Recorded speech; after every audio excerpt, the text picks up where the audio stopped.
এই যে কই এই যে তো এই যে খারাপ কিছু আসসালামু আলাইকুম ইমরান, কি অবস্থা সবার? আশা করি সবাই ভালো আছো। আলহামদুলিল্লাহ আমি অনেক ভালো আছি গাইস। ফাইনালি আমি কিন্তু শুক্রবার দিন একটা গাবি কিনে নিয়ে আসছিলাম।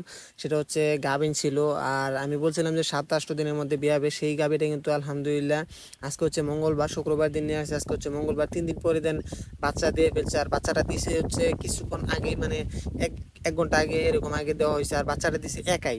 আমি ভাবতে পারি না যে বাচ্চাটা একা ও দিতে পারবে, কারণ হচ্ছে 12টার দিকে আমাদের এখানে একটু বৃষ্টি হয়েছিল, বৃষ্টির কারণে সবাই রুমে ছিলাম। আম্মু ঘুমাইছিল আর আমি হচ্ছিলাম, আমিও রুমে বসেছিলাম, মানে বসে ফোন চালাইতেছিলাম। তখন দেখি যে হট করে আসছি, আসার পর দেখি যে গাভীটাকে খাবার দেওয়ার জন্য আসছি।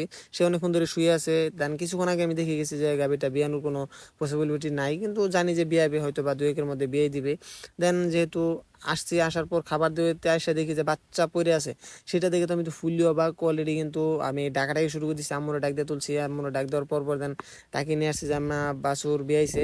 আর দেন সেটা দেখে আম্মু অনেক খুশি হয়েছে, আর আমি তো খুবই এক্সাইটেড ছিলাম যে আমি আমার কুকুরটা বিয়াবে কবে সেটা আমি দেখবো। কিন্তু আসলে গাইস আমি সেটা দেখতে পারি না, আর আপনাদেরকেও দেখাতে পারি না যে কখন কিভাবে বিয়ে এলো, কারণ হচ্ছে ও একাই বিয়ে দিছিল।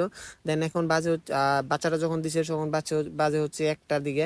সেই সময় বাচ্চাটা দিছে, আর বাচ্চাটা দিচ্ছে হচ্ছে একটা বকনা বাচ্চা। মাশাল্লাহ মাশাল্লাহ, আলহামদুলিল্লাহ, আল্লাহর কাছে লাখো কোটি শুকরিয়া যে আমাকে একটা বকনা বাচ্চা দিছে। আমি যেই বকনা বাচ্চাটাই আসলে আশা করেছিলাম যে একটা বকনা বাচ্চা দিবে, কারণ হচ্ছে এই গরুগুলার বকনা বাচ্চাগুলো অনেক ভালো হয়, কোয়ালিটিফুল হয়, সেই জন্য বকনা বাচ্চাটা দিচ্ছে। ফাইনালি আলহামদুলিল্লাহ বাচ্চাটা কিন্তু অলরেডি দাঁড়াই গেছে, আর সবাই একটু মাশাল্লাহ বলবেন। ও অনেকক্ষণ চেষ্টা করার পর দেন দাঁড়াইতে পারছে, কারণ হচ্ছে এই ঘরটা যেহেতু পাকা করা ঘর, আর পিছলা পিছলা হয়ে গেছে, কারণ ওর বিজলে মানে জলগুলা যে পড়ছে, আর বিজলা টাইপের একটা জল টল পরে গরুর থেকে, সেইগুলা পরে দেন পুরো ঘরটায় পিছিল একটা অবস্থা হয়ে গেছে। গরুটা আমি কিছুক্ষণ পরে ধুয়াই দিব। বাচ্চাটা যেহেতু দাঁড়াইছে, বাচ্চাটাকে সরিয়ে তারপর দিন ধুয়ে যাওয়ার চেষ্টা করবো গাইস। ফাইনালি এই ভিডিওটা আপনাদের কাছে কেমন লাগলো অবশ্যই কমেন্টে জানাবেন, আর পরবর্তী আপডেট নিয়ে আসবো আবার। আর আজকে নতুন বিদায় নিচ্ছি, আসসালামু আলাইকুম, টাটা।